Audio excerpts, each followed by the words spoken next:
Good morning, everybody. Thanks for joining me. This is Dr. Mark McDade, and I am joined by Tali Berman. She is a trained autism specialist and developmental play expert, and she is located in Israel, but has a pretty interesting practice where she works with parents from around the world to help them develop skills that they could use at home to help their children develop and really unlock their potential. So, Tali, thank you very much for joining us. And why don't you give us just a thumbnail sketch about your practice and how you got involved in working with autistic, the parents of autistic kids and autistic children? Okay, that's a great suggestion, and I want to thank you first of all for this opportunity to really help even more families around the world. The internet is an incredible tool that way. For sure. So basically, I started working with children with autism kind of as a coincidence, if you believe in coincidences.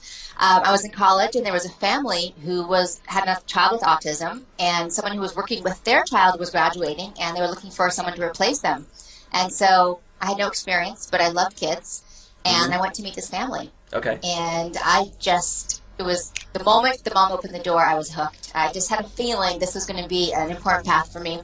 And I became very much involved in working with this child. I ended up moving in with them, and in about a year and a half, we saw this child really make incredible strides. He went from tantruming constantly to being calm, social communication, toilet trained, and seeing both the approach and the way that this child had changed so profoundly over a fairly short amount of time really helped me be committed that this is what I want to do.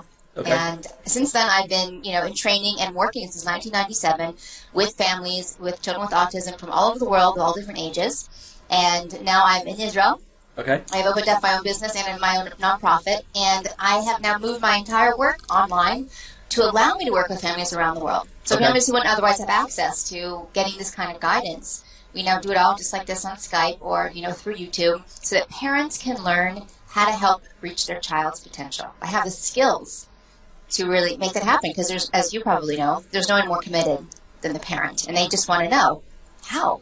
And so I work together sort of as a partnership with parents to give them those tools, a really clear path forward, and the support and accountability they really need to keep that momentum going. Okay, that's a really cool,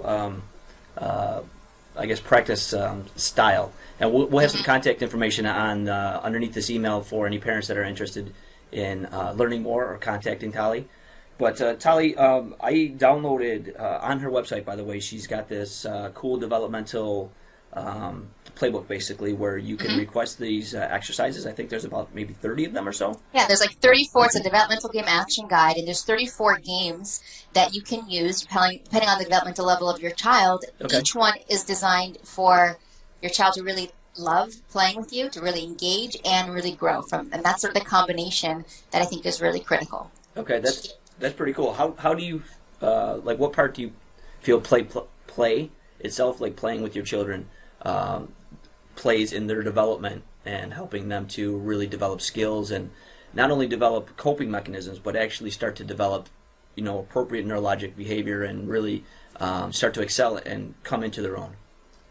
It's a really good question because I think for children with autism, play is often really left aside. I mean, there are so many tasks that oftentimes parents and professionals want children to learn, understandably so, because there's a lot of growth that they want to focus on. But so children are really worked hard. And as you probably know, they go from one therapy to the next. They're going from one appointment to the next. They're working. They're applying themselves. But it can oftentimes be sort of this rigorous work. And like all other children, they need to play. Not just because all children need to play. Right. But also because it's through play that actually children are lit up, that their brains are turned on, that when they are motivated, they are, and there's all kinds of studies done, and I just did this in one of my talks, that talk about the memory retention when a child is motivated, not just children, but people in general, their attentiveness, the meaningfulness of whatever it is that they're learning, their ability to then generalize it in another situation. I mean, that's the kind of growth we're really looking for, deep and meaningful growth that a child can use in all different situations versus this sort of robotic, scripted task or skill that they might acquire, but if it's not meaningful, right, if it doesn't mean something to them, if they weren't really engaged when they were learning it, then what often many parents see is they might acquire it and then they've lost it. Yeah.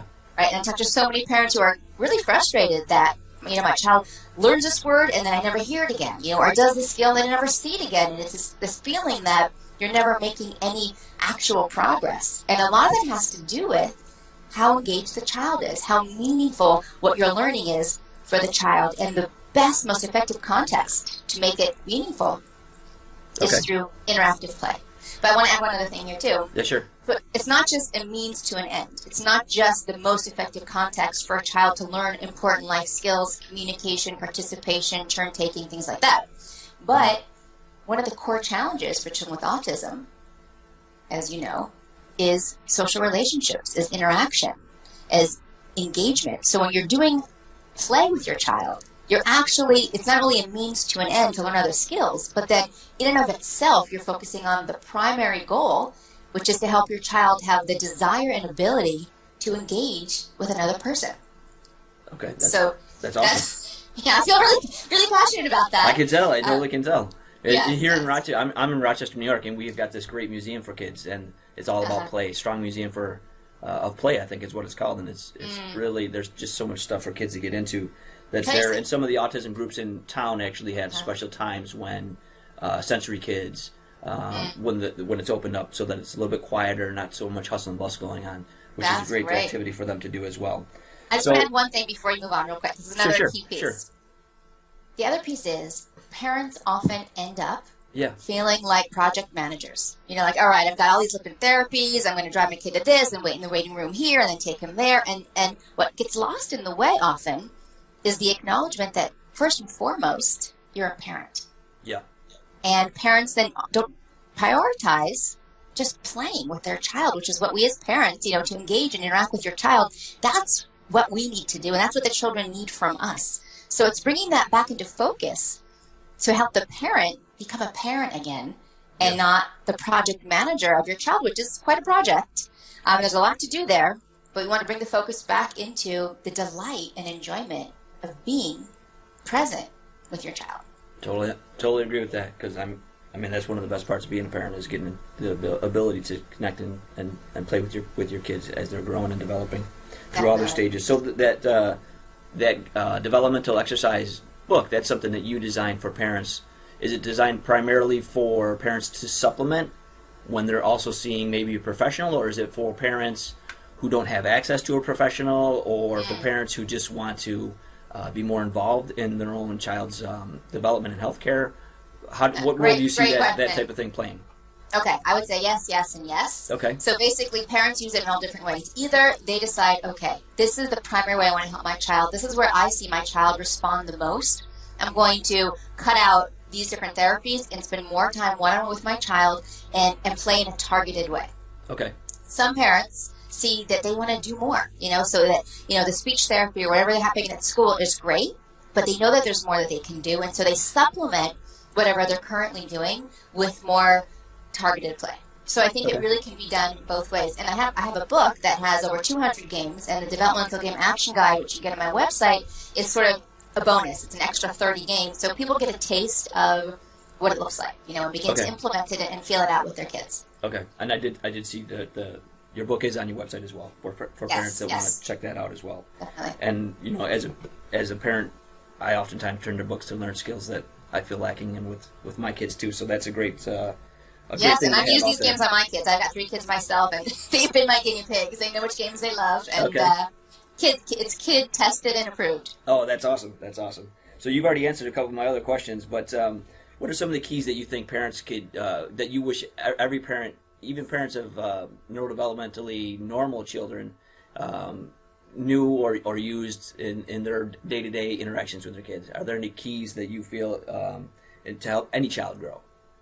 Yes, that's a really good question. Yeah, I would say that it's important to focus on being a parent versus a project manager, something that you talked about just a moment ago. Like, really recognize that your primary goal is to nurture your child, to be with your child, and your child, whether neurotypical or with any kind of challenges, needs that the most. And so prioritizing that, which means spending time with your child at times without any need for your child to change in any way, but really just to observe what are their strengths, what are their unique abilities, and to delight in that, and to be with them, together. So when I talk about focusing on being a parent, first and foremost, that's what I'm talking about. Okay. But I think also, and this is sort of related, is the idea of quality versus quantity. I think sometimes parents get overwhelmed with their either big schedule. How am I going to fit in, hours and hours of this playtime with my child? We go here, we go there. I got my special diet. I got my other kids. And I hear it. It's a lot of responsibility. Okay. But what I think is, what often happens is that we are so used to multitasking. And we're usually folding laundry while we're checking Facebook, while we're chopping onions, to make dinner, Yeah. and maybe give our child like 2% of our focused energy. Okay. And what I really want to highlight, and I think this is something that you can feel the impact almost immediately, is not necessarily having to spend a huge amount of time, but if you could take 20 minutes a day, 15 minutes even a day, but be totally present with your child. Your phone is not there. Maybe you're alone with your child in a room. You're not distracted by other responsibilities. And you just use that time to be with your child, to listen without interrupting, making eye contact while they might be communicating with you. Yeah. It sounds simple, but it's something that almost, if you pay attention, never happens in the buzz of our daily lives.